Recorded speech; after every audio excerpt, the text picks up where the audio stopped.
পারলেন না। সেই বালকের কাছে এসে বললেন, বারবার কেন আমার মনকে কাঁদাচ্ছ? আমি যে থাকতে পারছি না, বলো তুমি কি চাও? প্রভু গো, আমি আবার বলছি, তোমার লক্ষ্মীকে আমি স্ত্রী রূপে পেতে চাই।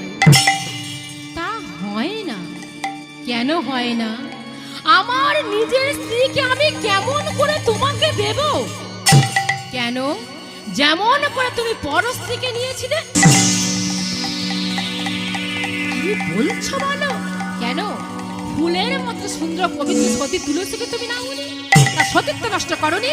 নিজের স্ত্রী থাকতে বিরজার ঘরে রাত্রি যাপন করনি? কারণ দুষ্টের দমন আর সৃষ্টি পালন করার জন্যে। সেই বালক যখন এই কথা বলল, নারায়ণ আমার নিস্তব্ধ, কোনো কথা বলতে পারলেন না।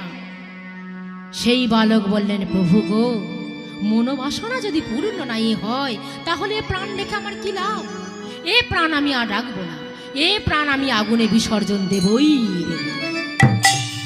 এই বলে এক স্থানে কাষ্ঠ রাশি করে তার মধ্যে অগ্নি প্রজ্বলিত করে লেলি হানসিকা যখন দাউ দাউ করে জ্বলে উঠল, এইবার সেই বালক কি করলেন?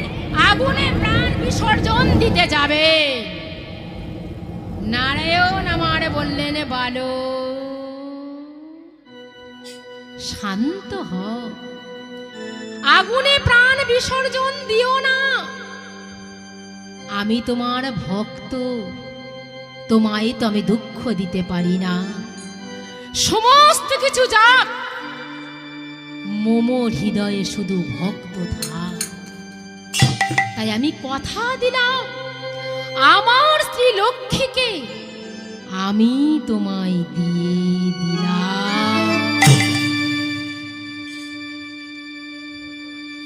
তুমি বহু তপস্যার পুণ্যের ফলে আমাকে পেয়েছো, তাই আজ থেকে আমি তোমার নাম দিলাম সুতপা।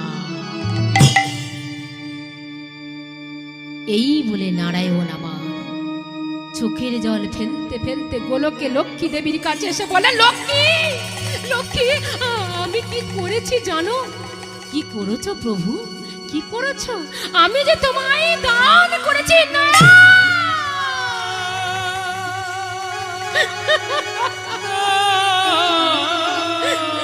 প্রভু না, এ হতে পারে না, এ হতে পারে না, এ হয় না। প্রভু,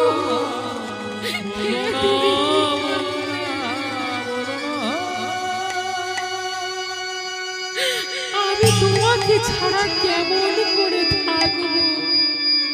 এ হয় না, এ হতে পারে না। যেখানে নারায়ণ থাকবে, লক্ষ্মী থাকবে না। না প্রভু না, এ হয় না। লক্ষ্মী দেবী আমার প্রভুর চরণ ধরে কাঁদ